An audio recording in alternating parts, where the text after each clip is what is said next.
can delay a bomb with liquid nitrogen. When Detective Murtaugh Danny Glover finds himself stuck on a toilet attached to a bomb in Lethal Weapon 2, the situation causes him to feel rightfully disheartened. Even when a bomb squad comes in to spray the toilet with liquid nitrogen, which will theoretically give him a couple seconds to dive beneath the cover of a bomb blanket in the tub, he still isn't confident about the plan.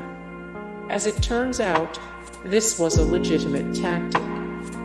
Busters accepted the film's implicit challenge and were able to confirm that one can indeed delay the explosion of a bomb with liquid nitrogen. So, next time you find a bomb strapped to your toilet, don't lose hope. More Lethal Weapon 265 of 522, the greatest movies of the 1980s. Ranked 14 of 154, the best movie sequels ever made. 9 of 61, the best buddy cop movies. The space station in 2001, Space Odyssey would actually simulate Earth's gravity. 2001, Space Odyssey is widely considered one of the most scientifically accurate films of all time. From the silence of space to artificial gravity, Stanley Kubrick exhibited a meticulous attention to detail. The scenes that involve the rotating space station don't just look cool. It turns out the station was designed with practicality in mind, as is explained by popular science. Inside the space station, people can walk and sit in chairs just like on Earth. The shot stays put long enough to note that the station appears to be spinning at around 1 revolution per minute. Now, to simulate gravity, the centripetal acceleration created by the rotation must be equal to the acceleration due to gravity on Earth. The radius of rotation also needs to be large enough for there to be minimal difference between the relative rotational velocity of a person's head and feet. Quick calculation based on the Onopum speed requires that the station have a diameter of 980 meters, or about the size of 10 football fields. Huge, yes, but shown as such in the film. In layman's terms, the constant rotation of the space station helps simulate Earth's gravity. More 2001, A Space Odyssey, 718 of 1189, every Oscar-winning film ever. 53 of 369, the best movies based on books. 87 of 234, the best psychological thrillers of all time. 7's bungee jump escape could work. In the opening scene of GoldenEye, James Bond Pierce Brosnan bungee jumps off a dam, then fires a grappling gun into the ground to pull himself to safety. The sequence instantly raises some red flags, as shouldn't the force of the bungee slingshot him back upwards. As it turns out, 7's escape is actually physically possible. The guys behind Real Physics broke down the math, determining that 7 would have had to hold onto the gun with 295 pounds of force. While that would be difficult, it's not impossible, and Britain's finest agent should be the type capable of such a feat. More GoldenEye 5 of 49, the very best movies about hackers. 302 of 480, the greatest movies for guys. 666 of 1540, the most rewatchable movies. The wormhole in Contact is theoretically sound.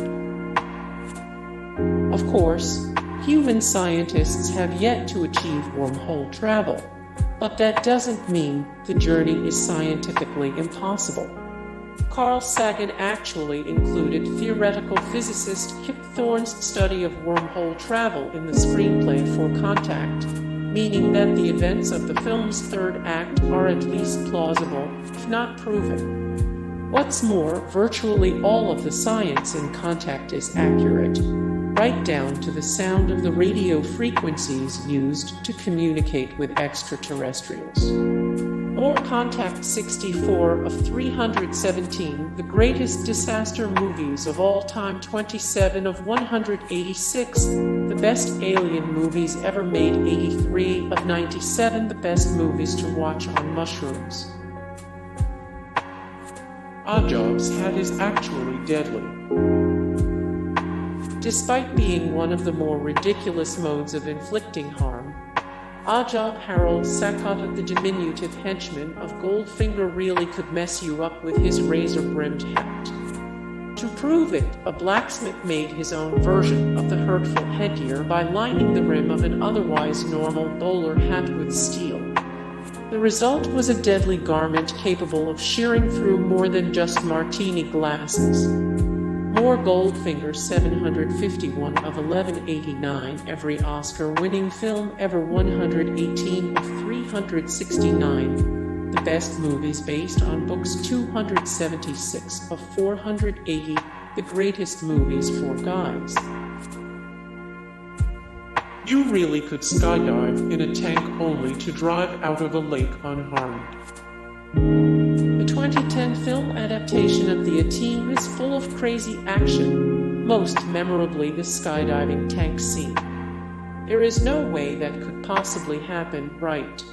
Wrong. The YouTube channel Escapist breaks down this seemingly impossible feat of science in their Real Physics segment, and the findings are unbelievable.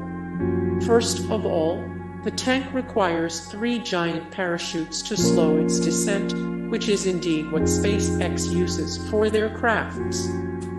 The tank lands in a lake. The impact only involves about 3.5 gs of force, which is survivable. At this point, it seems like the team should be stuck at the bottom of the lake.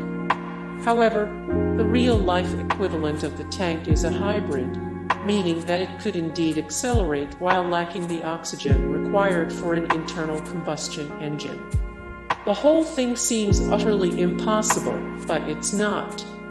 More the A-Team 787 of 1540, the most rewatchable movies 364 of 541, the greatest guilty pleasure movies 45 of 89, the greatest movies about CIA agents and operatives.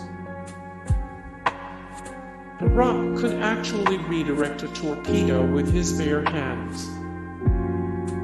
The Fast and the Furious movies are chock full of laughably impossible stunts, but it turns out some of the craziness could actually happen in real life.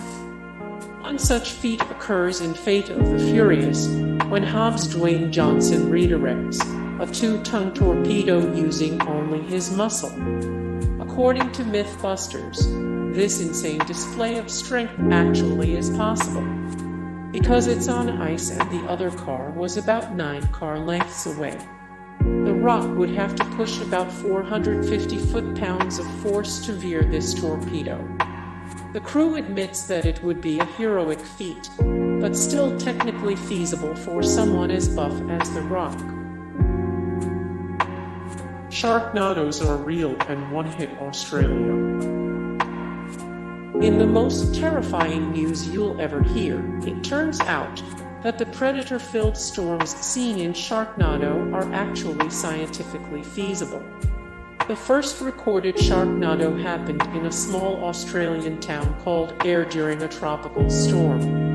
Cyclone Debbie caused major damage to Australia in the spring of 2017, and one of the most phenomenal incidents involved the discovery of a dead bull shark, which had been apparently plucked out of the ocean by the 160 mph winds and dropped over 10 miles inland.